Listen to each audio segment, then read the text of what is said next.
Il y a quelques semaines, j'ai publié une vidéo sur les mystères nostalgiques d'Internet qui sont sûrement mes préférés en ligne. Ceux d'une époque où la plupart des découvertes troublantes ou déroutantes n'étaient que des tentatives d'alternate reality game sans intérêt. Comme pour la dernière vidéo, j'ai inclus un mélange de mystères plus connus ainsi que quelques-uns un peu plus obscurs. Certaines ne sont pas vraiment des mystères, mais elles ont ou avaient au moins un élément mystérieux, alors enquêtons. Si vous aimez les mystères d'Internet et les contenus généralement troublants, n'hésitez pas à vous abonner et à activer les notifications pour plus de contenus comme celui-ci. Si vous souhaitez soutenir la chaîne, vous pouvez devenir membre Ko-fi ou membre de la chaîne pour accéder aux vidéos Uncop et à d'autres avantages. Ou vous pouvez me laisser un pourboire en cliquant sur le bouton Merci sous cette vidéo. Merci à tous ceux qui envisagent de le faire.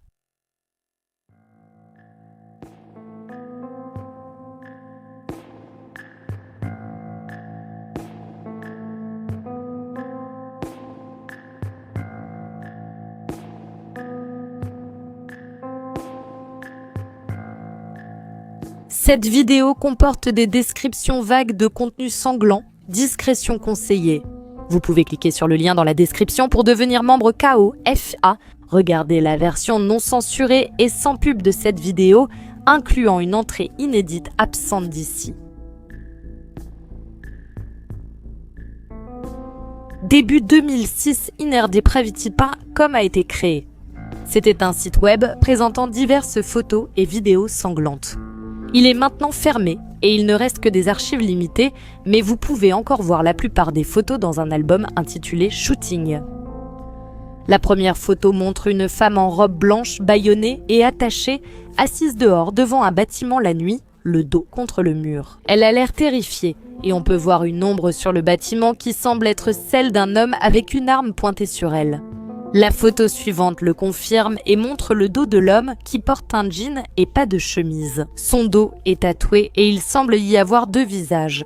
Le tatouage central n'est pas bien visible à cause de la mauvaise qualité. Il a de longs cheveux tressés à l'arrière avec les côtés rasés. Il semble porter un masque pour couvrir son visage. La photo suivante est presque identique. Les deux personnes sont dans les mêmes poses, seulement cette fois-ci. Il y a une blessure par balle à la tête de la femme et une éclaboussure de sang derrière elle. Après cela, quelques photos montrent la femme affaissée au sol avec du sang étalé sur les murs, montrant comment elle est tombée. Ensuite, il y en a d'autres où l'homme est assis sur elle, s'essuyant le sang de la femme sur le cou. On peut voir le devant de son masque sur ces photos et il est de couleur grise avec des marques et des trous pour les yeux couverts de sang. Mais ce n'est pas très clair cependant. Encore une fois, à cause de la qualité de la photo, si tu essayes de zoomer, ça devient juste pixelisé. Évidemment, je ne peux pas montrer les photos sanglantes ici. Tu peux les consulter toi-même sur Wayback Machine, mais elles ont vraiment l'air très réalistes.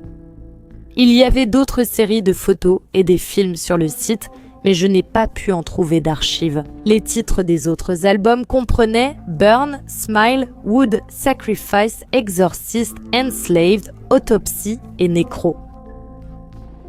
Les titres suffisaient à imaginer le contenu des albums photos. J'ai lu des commentaires en ligne sur cet homme faisant des choses inappropriées à des cadavres au travail, si vous voyez ce que je veux dire. L'homme sur les photos était un tueur en série qui ne se faisait connaître que sous le nom de Morgue 666. Quelques personnes ont essayé de le contacter via le site, mais je ne pense pas que quelqu'un ait jamais reçu de réponse. Le site semble avoir été supprimé en novembre 2009, laissant beaucoup de gens se demander si Morgue 66 avait été arrêté par la police. Il s'avère qu'il l'a été, même si la situation n'est probablement pas celle à laquelle vous pensez. Comme je l'ai dit, les photos sur le site semblaient très réalistes, il n'y avait aucun signe évident qu'elles avaient été retouchées. Mais ceux qui croyaient à vraiment qu'elles étaient réelles n'avaient soit pas lu, soit n'avaient pas été convaincus par le message d'avertissement qui apparaissait avant même que vous ne puissiez entrer sur le site. Il disait « Attention, ce site contient des images explicites et violentes. Personne n'a été blessé lors de la création de ces images. Ce site est dédié à l'horreur et aux effets spéciaux. Rien ici n'est réel. » Bien sûr, il aurait tout à fait été possible qu'un tueur en série dépravé publie de vraies photos de ses crimes et de ses victimes en les faisant passer pour des effets spéciaux. Mais ce n'est pas ce qui se passait ici. L'homme derrière tout cela s'appelait Rémi Couture et selon son site web plus récent, il est un maquilleur autodidacte et créateur d'effets spéciaux. Il a travaillé sur plusieurs films et émissions de télévision comme La Momie, 3 The Punisher, Warzone, La Nuit au musée et Bloodbath. Inner Depravity était son premier projet et il a écrit sur son site web, je cite, Inner Depravity.com était un projet multimédia basé sur le web. J'ai produit et créé en 2005. Il s'agissait d'une série de courts-métrages accompagnés de plusieurs séances photos. Séparé en plusieurs thèmes, ce projet m'a permis de mettre en valeur plusieurs techniques d'effets spéciaux et ma créativité artistique. C'était un site web dédié à un public adulte amateur de gore et l'avertissement sur le site indiquait clairement qu'il s'agissait d'un site fictif. Ensuite, j'ai décidé de mettre mon projet sur Digital Versatile Disc afin de le présenter à quelques festivals de cinéma. Inner Depravity 1 et Inner Depravity 2 sont nés en 2006. Inner Depravity Volume 1 a été présenté au Festival Spasme et a remporté la mention du film le plus dérangeant en 2007. Inner Depravity est un site qui vous plonge dans le monde sordide d'un psychopathe. Il vous plonge dans les archives d'un tueur en série fictif à travers un journal visuel. Le contenu est très explicite, montrant les conséquences de sa folie sanglante, le résultat de ses meurtres, des photographies de ses victimes. Donc c'était clairement un site fictif, mais Rémi a quand même été arrêté à cause de ça. Citation. Pourquoi ai-je été arrêté par la police de Montréal ? En 2009, une internaute d'Allemagne a signalé le contenu de mon site web à Interpol. De toute évidence, il ne pouvait pas lire l'anglais. Et la police de Montréal non plus. Mon œuvre de fiction leur semblait tellement réelle qu'ils en ont conclu que mon personnage fictif était en fait une véritable meurtrière. La personne qui a signalé Rémi était en réalité une pathologiste autrichienne et non une internaute allemande.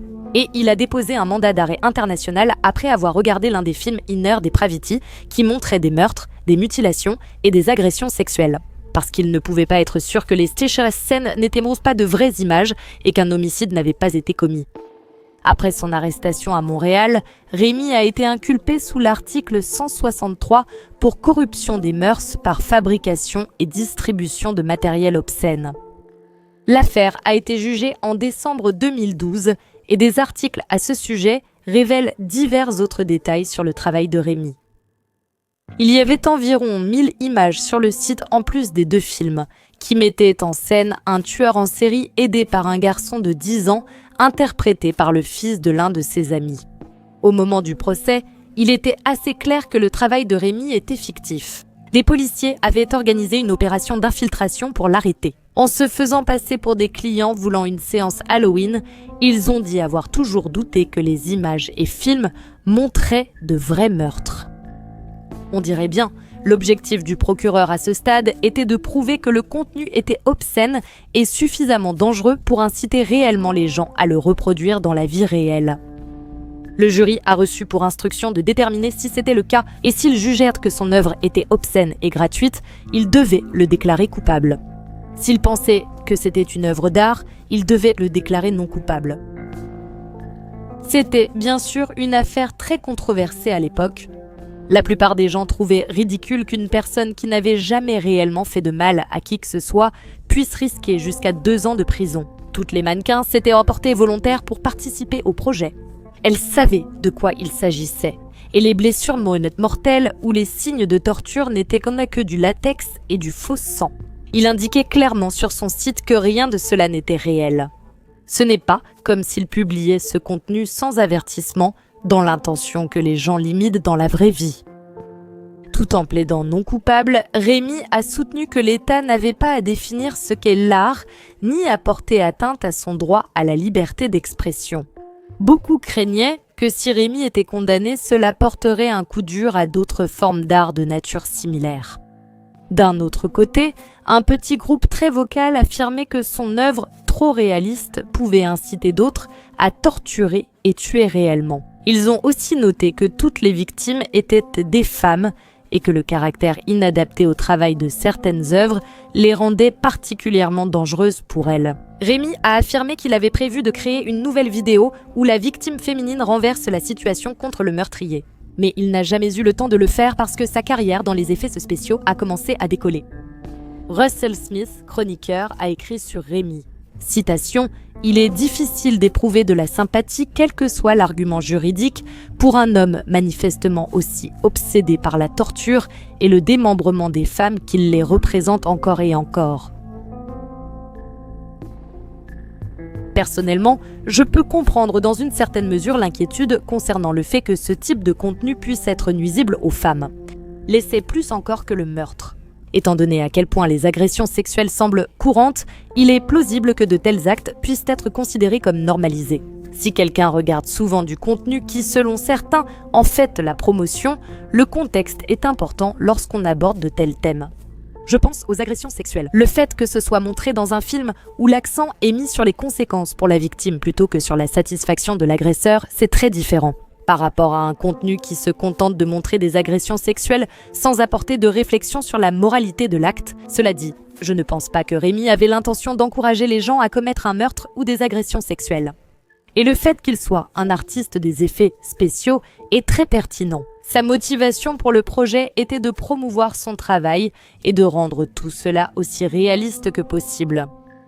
Même si vous affirmez que son travail peut être nuisible et ne devrait pas être autorisé, je ne pense pas qu'il doive être puni. Il ne faisait que son travail. Je ne comprends pas pourquoi il a été personnellement visé. Ce n'est pas le seul artiste à créer des photos ou des films réalistes de ce genre.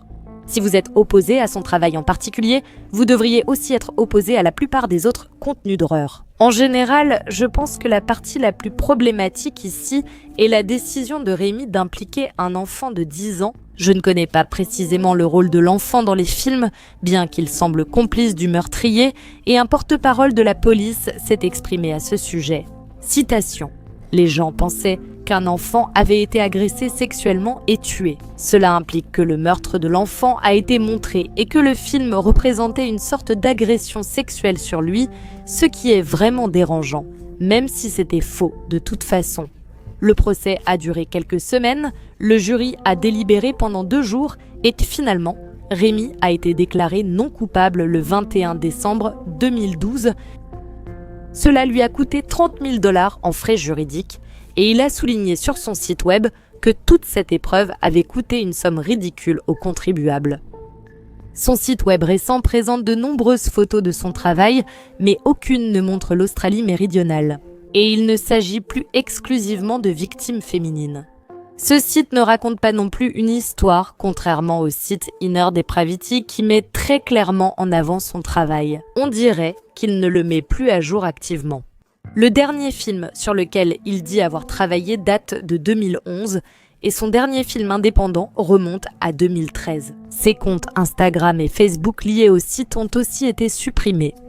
Mais selon Internet Movie Database, il a travaillé sur un court-métrage intitulé « Conflit » en 2023, donc il semble qu'il soit encore un peu actif.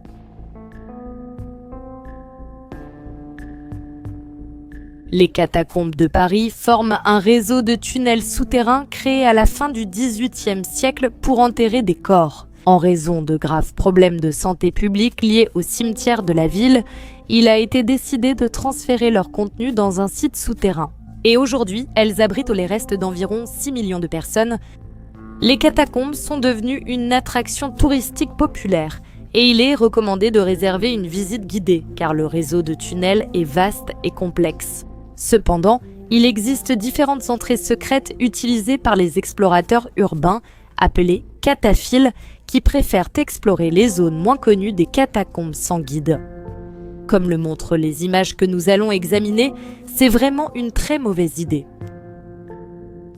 Au début des années 1990, un caméscope a été retrouvé par une cataphile qui avait décidé de s'aventurer dans une partie des catacombes fermées au public. Les images étaient en noir et blanc et avaient été filmées par un homme qui avait lui aussi exploré les catacombes quelque temps auparavant. On le voit marcher à travers les tunnels, passant devant divers restes humains et il ramasse une partie d'un crâne brisé à un moment donné. Il suit des flèches peintes sur les murs sans savoir si elles mènent à la sortie ou plus loin dans le labyrinthe.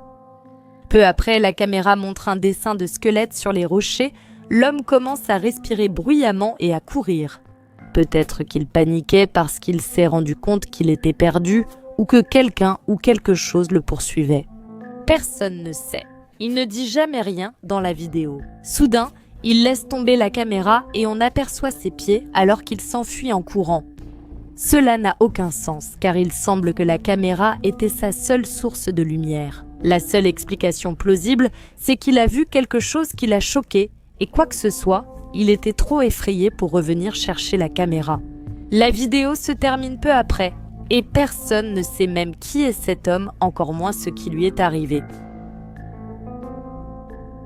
Les cataphiles qui ont trouvé ces images les ont remises à un réalisateur nommé Francis Friedland, qui les a présentées dans un épisode de Les endroits les plus effrayants du monde sur American Broadcasting Company Family en 2014. Il semble qu'il y ait eu environ 40 minutes d'images, mais seules quelques minutes ont été montrées dans cet épisode, et le reste n'a pas été diffusé publiquement.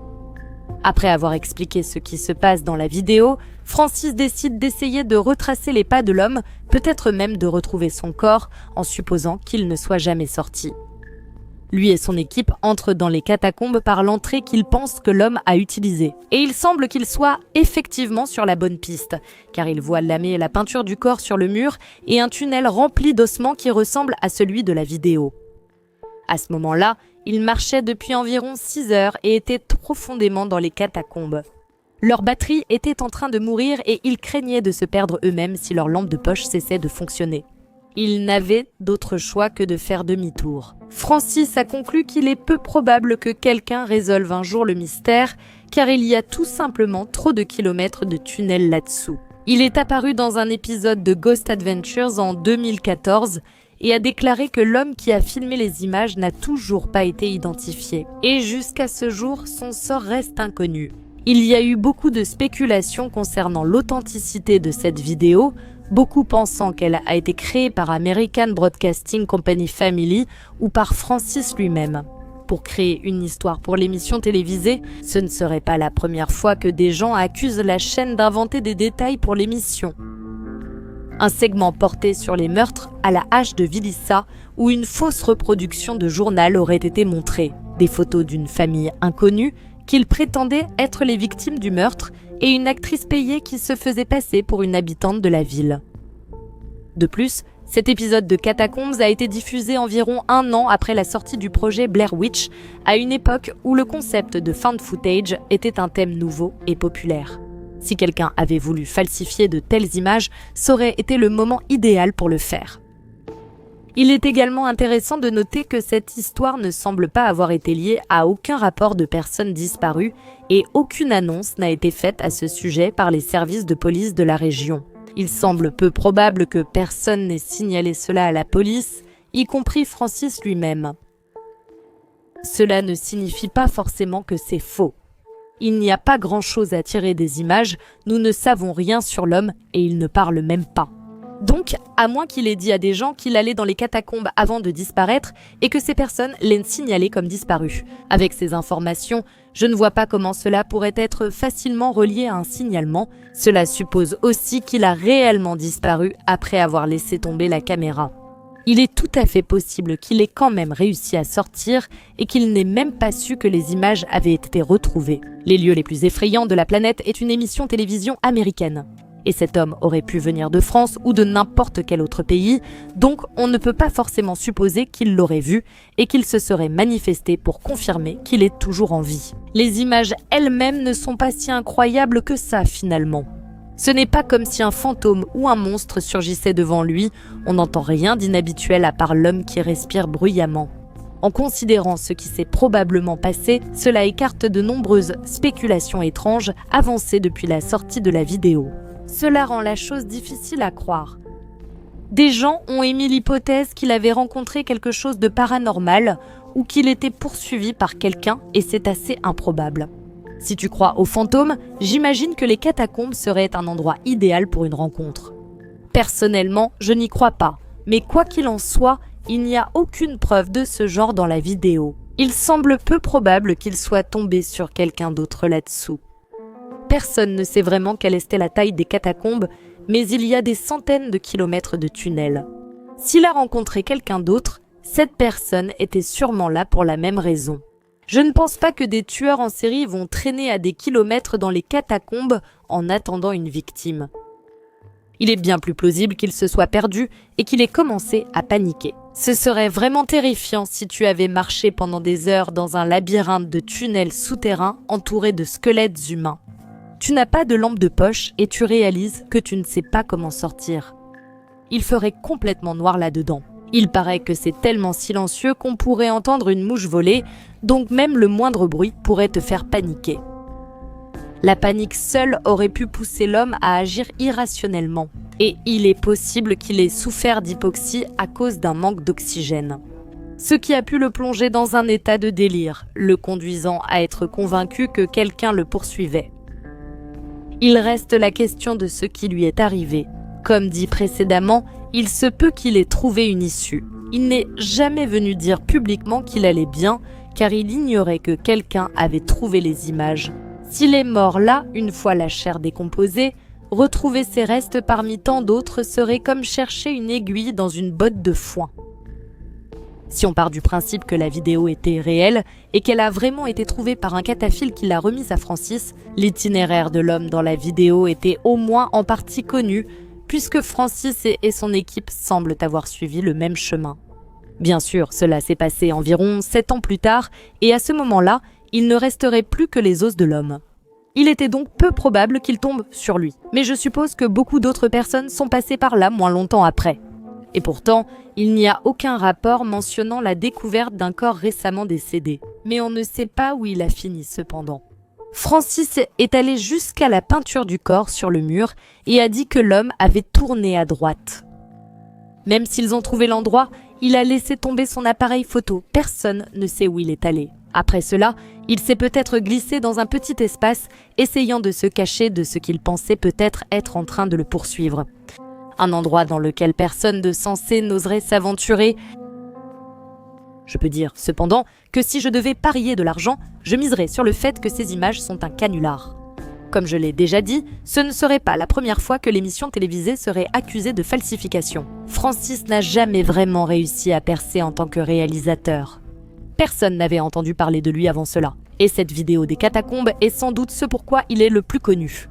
Donc il est logique de penser que cela aurait pu être une tentative de relancer sa carrière. Pas que ça ait vraiment marché, étant donné que presque personne ne se souvient même de son nom en lien avec ça.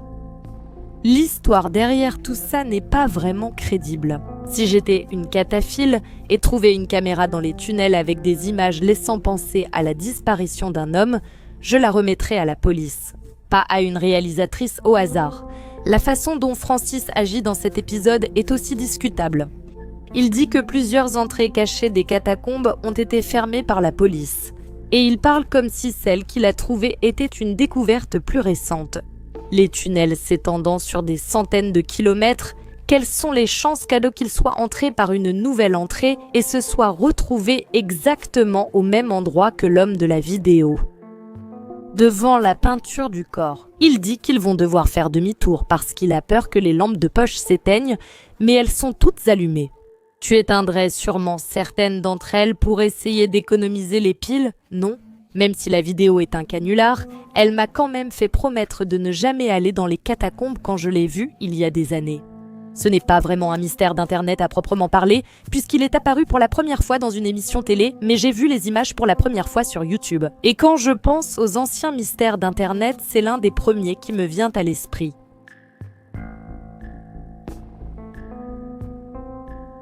Le prochain mystère est en grande partie un canular avéré.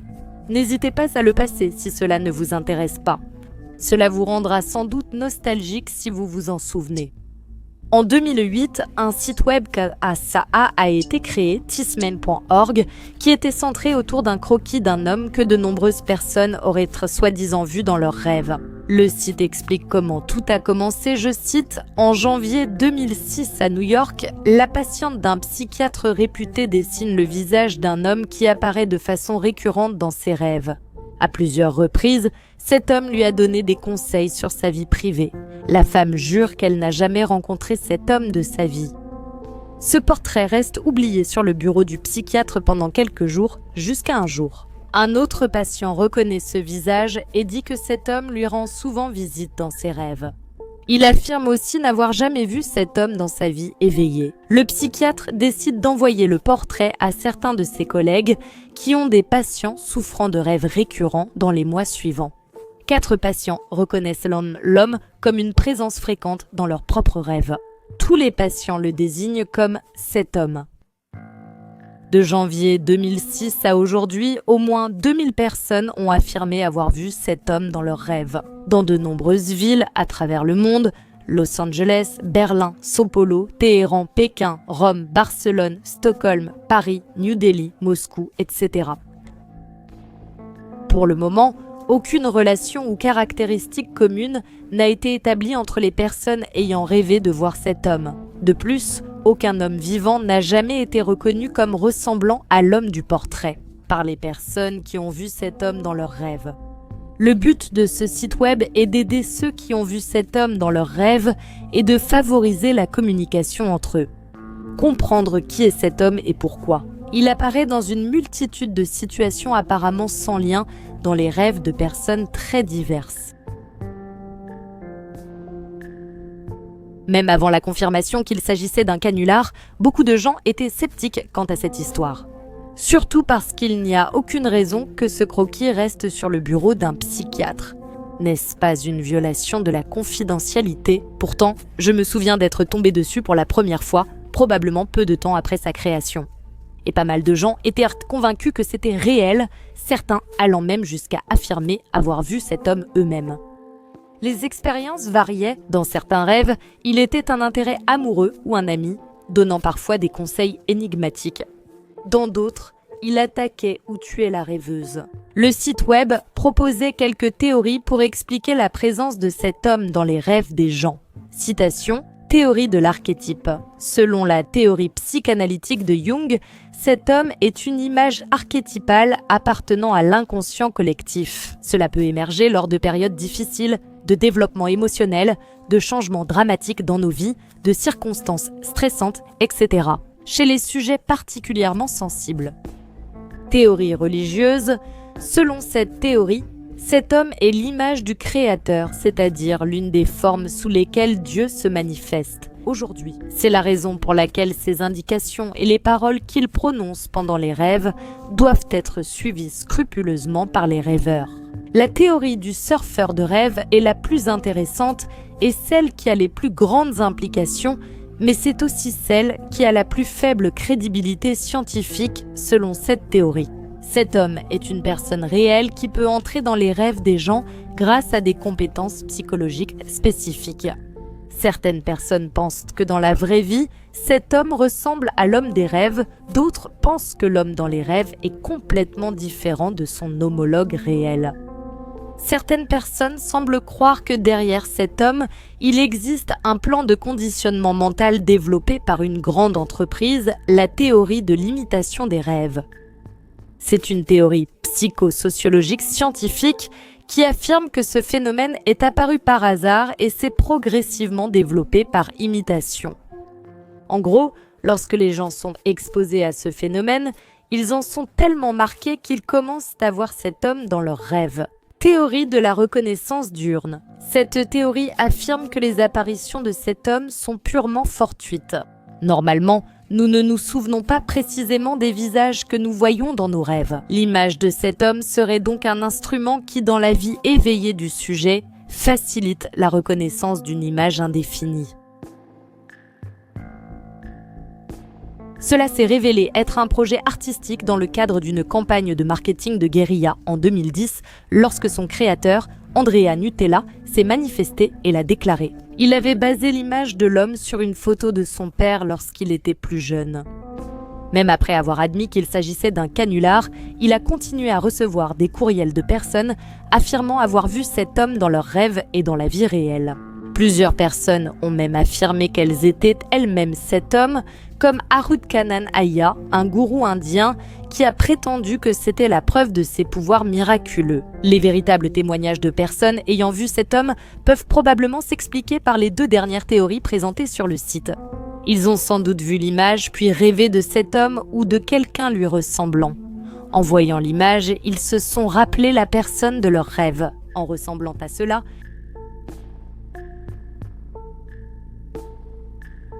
le dernier mystère de cette vidéo reste très obscur. En fait, il s'articule autour du souvenir d'un seul utilisateur de Reddit qui a été lié à une creepypasta ayant gagné en popularité il y a de nombreuses années. Cependant, le Redditor affirme que son souvenir n'était pas une creepypasta, ce qui ouvre la possibilité que l'histoire soit en fait basée sur des événements réels à l'origine. Il y a un résumé de l'histoire sur le site du fandom Creepypasta, donc je vais le lire, puis nous regarderons le commentaire sur Reddit. Est-ce que quelqu'un se souvient d'un vieux jeu PC du début des années 1990 appelé Monsieur Mix ? C'était surtout un jeu de dactylographie proche de Mario apprend à taper où il fallait saisir des mots dans une case pour faire un chef Monsieur Mix, placer les ingrédients dans un bol.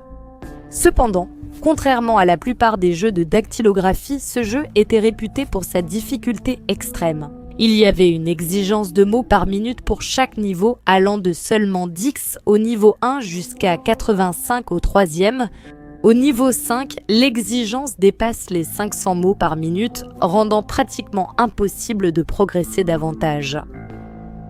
L'une des premières choses que les gens ont immédiatement remarqué à propos du jeu, c'était la musique de fond. Au premier niveau, une série de grognements inquiétants s'intensifiait à mesure que l'on progressait. Cela causait souvent des dommages aux premières enceintes d'ordinateur qui n'étaient pas conçues pour supporter des volumes extrêmement élevés. Le 2e niveau n'avait aucune musique et le 3e avait ce qui ressemblait à un enregistrement de très mauvaise qualité d'un sèche-cheveux en fond sonore. Les 2 derniers niveaux comportaient une sonnerie incroyablement forte et aiguë tout du long, ce qui causait de graves dommages au tympan de ceux qui parvenaient jusque-là. Un autre aspect plutôt troublant du jeu était le design de Monsieur Mix lui-même. C'était un homme grand, au visage rond, en surpoids, avec de petits yeux perçants et des taches rouges sur les joues. La plupart des enfants qui jouaient à ce jeu ont rapporté avoir fait des cauchemars très vifs de Monsieur Mix, qui leur parlait d'une voix douce et rauque et les menaçait de garder le silence à propos de quelque chose. Cependant, aucun d'entre eux ne pouvait se souvenir exactement de quoi il s'agissait.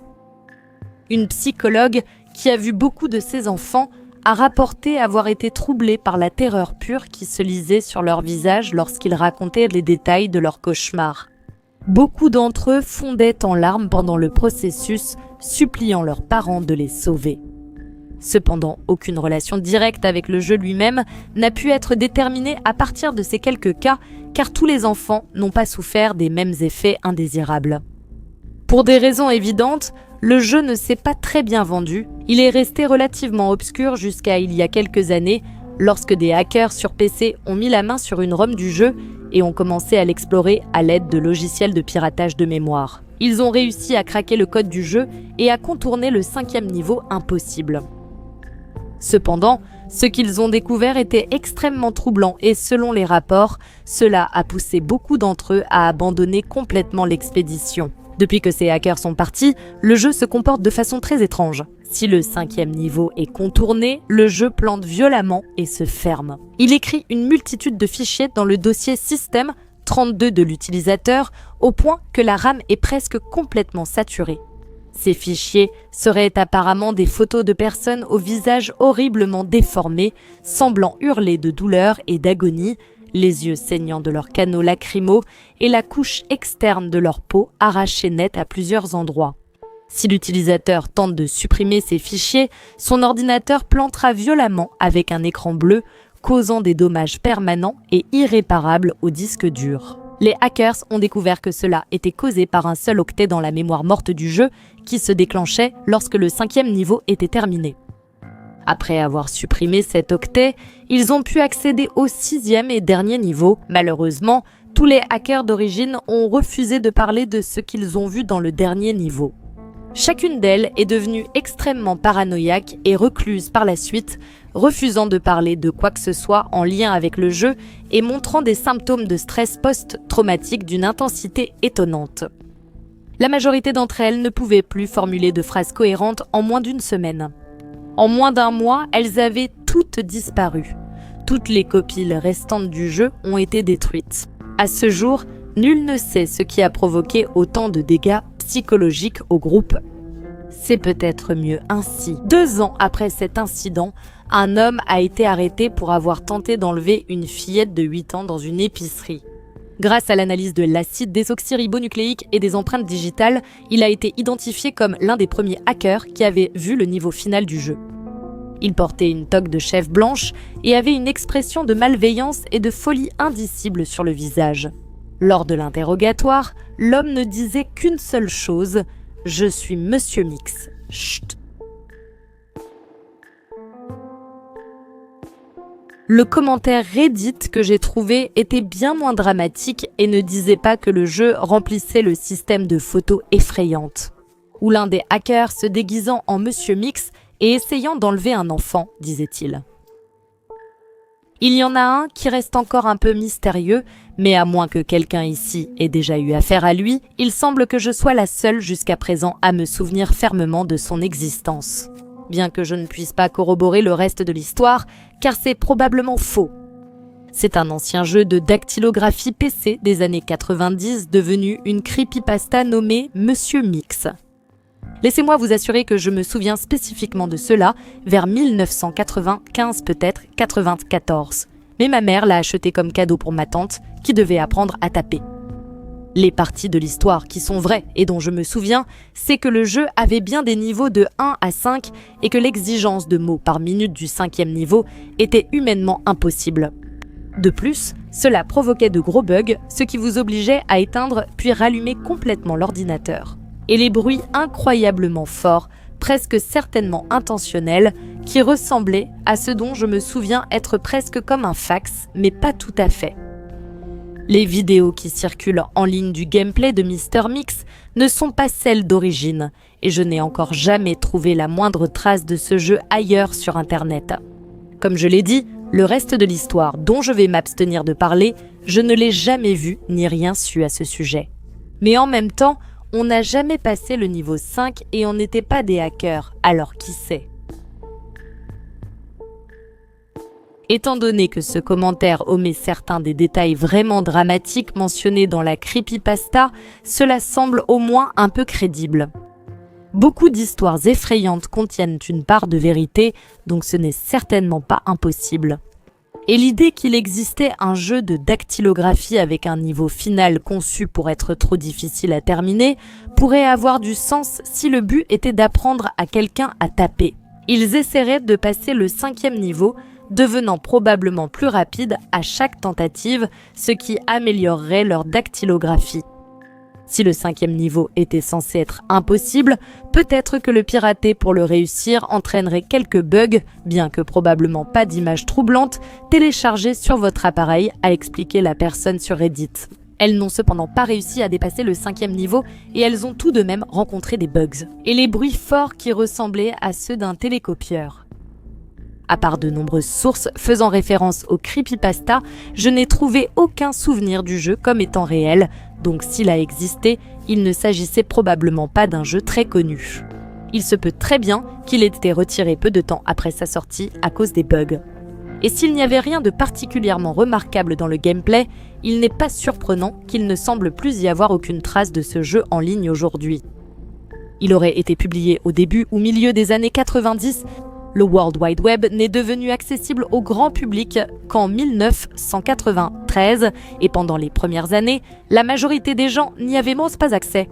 Ce n'était pas comme aujourd'hui où si tu achètes un jeu, tu peux écrire un avis sur Google pour que tout le monde le voie. Même s'il y avait eu quelques discussions à ce sujet en ligne, il est tout à fait possible que ces mentions aient été supprimées il y a longtemps. La quantité d'informations, de commentaires, de comptes et même de sites entiers qui ont disparu au fil des années est presque incompréhensible. Donc il ne serait pas surprenant que cela en fasse partie. Une autre possibilité, c'est que le jeu dont parle la personne sur Reddit existait vraiment, mais qu'il ne s'appelait pas Mr. Mix. Dans ce cas, il serait beaucoup plus difficile d'en trouver une trace.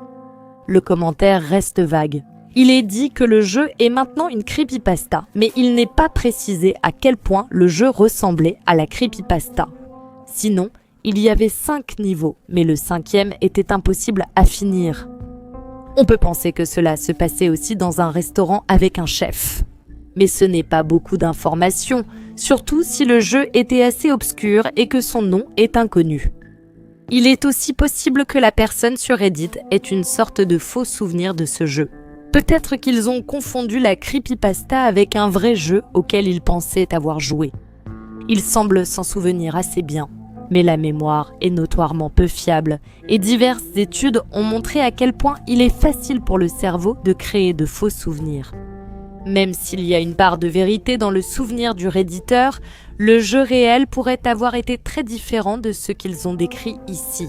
Peut-être que l'action se déroulait dans un restaurant, mais qu'il y avait beaucoup plus de niveaux, ou peut-être qu'il y avait des bugs gênants. Mais l'intrigue différait de leurs souvenirs. Je suis curieuse de savoir si quelqu'un qui regarde ceci a un souvenir de ce jeu. Avez-vous joué ou entendu parler d'un jeu qui ressemble même vaguement à celui-ci? Dites-le moi dans les commentaires.